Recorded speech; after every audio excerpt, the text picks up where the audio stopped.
నాకు ఇంత నొప్పి ఉంటే పెయిన్ రిలీవర్ వేసుకొని బోధ చేస్తున్నా ఎందుకు? इतना मैं सहते हुए दर्द सहते हुए ये बातें आपको क्यों बता అక్కడ रहे? కూర్చుంటే పెద్ద ఆయన కోపడ్డాడు. वहाँ बैठे तो परमेश्वर मेरे ऊपर थोड़ा बहुत गंभीर से गुस्सा के आवाज़ में बात నాకు किया। నొప్పి ఉంది కదా ప్రభు మాట్లాడనంటే ఆయన ఏమన్నాడు తెలుసా? నొప్పి ఉంది మాట్లాడలేను అనే మాటైనా మాట్లాడుతున్నావు కదరా, అట్లనే బాగా మాట్లాడు.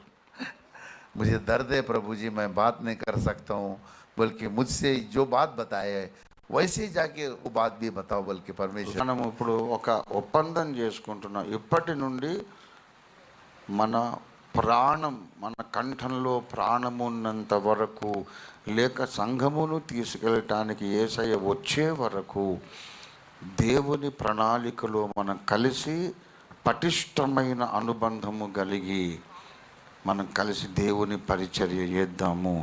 అనవసరంగా పిచ్చి పిచ్చి కారణాలతోనే అల్లగిసల్లగా అయిపోవద్దు. ఏమండి, కొంతమంది నాకు ఫోన్లు చేస్తున్నారు, కొంతమంది నేను ఇవాళ రావడం లేదు ఎందుకంటే నాకు ఛార్జీలకు డబ్బులు. నేను ఎన్నిసార్లు చెప్పాను? 100 సార్లు చెప్పుంటా. ఛార్జీలకు డబ్బు లేని వాళ్ళు నాకు ఫోన్ చేయండి, నేను వెంటనే ఫోన్పే చేస్తా.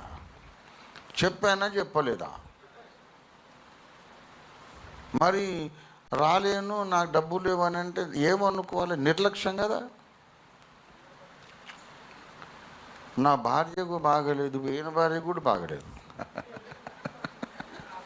ఎందుకు వచ్చాడు? నైట్ అంతా నిద్ర లేదు ఆయనకు. నా భార్యకు బాగలేదు అని అంటే నేను చెప్తున్నా, భార్యకు బాగలేదు, ఏం బాగలేదు. వచ్చిన వారందరికీ ఇక్కడ 1,00,000 రూపాయలు ఇవ్వబడును. Sorry, medical bill. అవన్నీ కుంటి సాకులు, కుంటి సాకులు. ఎందుకు వస్తలేరంటే భార్యకు బాగలేదని డబ్బులు, ఛార్జీలు, ఇవన్నీ కాదు. 1,00,000 రూపాయలు ఇస్తున్నామని తెలిస్తే పక్కింటోని అప్పటికైనా వస్తాడు ఇక్కడికి. ఎందుకంటే డబ్బులు కావాలి. ఎందుకు రావడం లేదంటే ఇక్కడ మేము డబ్బులు ఇస్తలేమని రావడం లేదు అంతే తప్ప ఆ మిగతావన్నీ కుంటి సాకులు. Take it seriously. నేను చెప్తున్నా, నాకు హస్త నిక్షేపణ చేసినటువంటి దైవజనులు ఈ భూమి మీద నుంచి వెళ్ళిపోయేదాకా నేను వాళ్లకు కమిటెడ్గా, నిబద్ధత కలిగి ఉన్నా. అందుకే నా మీద అభిషేకం పోలేదు. जो परमेश्वर के दास मेरे ऊपर हाथ लगाए, जब तक वो जिंदा थे तब तक मैं उनसे जुड़ के रहा।